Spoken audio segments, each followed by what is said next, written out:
राज्य में कबीर परमात्मा की बढ़ती महिमा को देख शेख तकी गुस्से से जल भुन जाता है और कबीर जी को मारने की एक नई साजिश रचता है।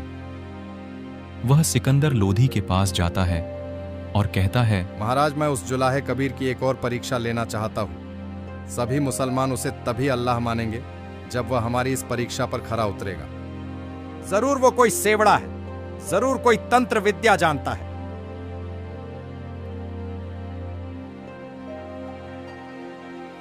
एक बात बताओ पीर जी, आपने कितनी परीक्षा ले ली, संतों को दुखी नहीं किया करते। आप तो स्वयं जानी जान हैं। ज्यादा चतुर मत बनो महाराज, हमारे साथ पूरा मुस्लिम समाज है।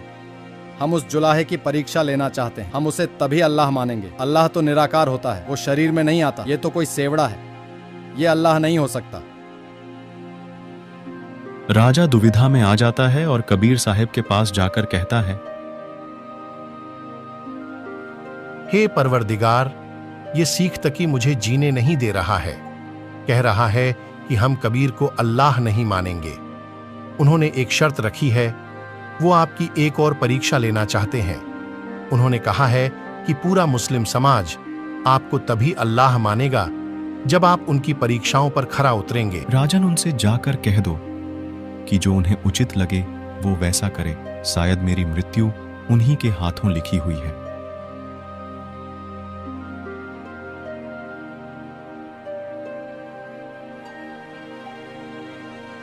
राजा सिकंदर लोधी अपने धार्मिक पीर शेख तकी के पास वापस जाता है। वही दूसरी तरफ शेख तकी ये सोच सोच के परेशान हो रहा था कि कैसे वह कबीर साहब की बढ़ती हुई प्रशंसा को कम करे।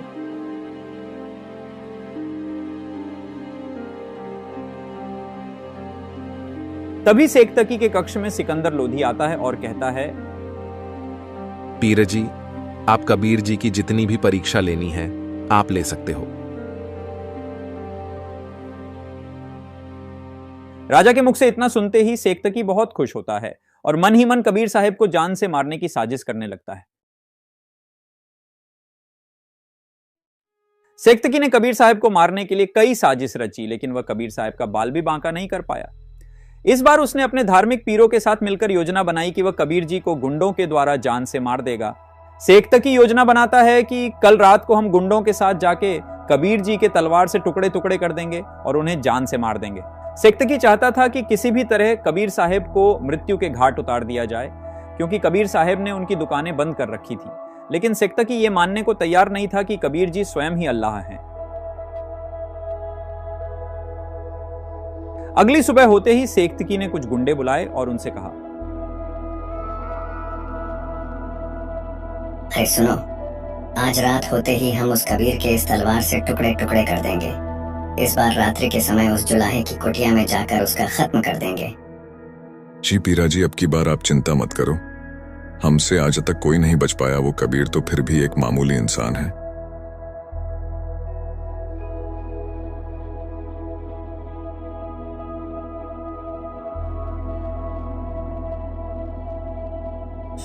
रात्रि का समय हो जाता है। शेख तकी कबीर साहब की कुटिया के पास गुंडों को लेकर पहुंच जाता है और उनसे कहता है कि वो जाकर कबीर साहब को ख़त्म कर दें। शेख तकी के आदेश अनुसार उनमें से एक गुंडा कबीर साहब के पास तलवार लेकर पहुंच जाता है, जिस समय कबीर साहब अपनी कुटिया में सो रहे थे। तभी वह गुंडा कबीर साहब पर तलवार से बेतहाशा वार करता है। तलवार कबीर साहब के शरीर से आर पार निकल जा रही थी, फिर भी वह गुंडा सोचता है कि कबीर साहब मर चुके हैं और वहाँ से जाने लगते हैं। वे वहाँ से जाने लगते हैं तो कबीर साहब उनसे कहते हैं, अरे शेख तकी, वापस क्यों चल दिए? कुटिया तक आए हो तो इस जुल्हे के यहाँ दूध भी पीते जाओ। इतना सुनते ही वो सभी डर जाते हैं। वो सोचते हैं कि कोई भूत आ गया है। वे वहाँ से पांव दबाकर भागने लगते हैं।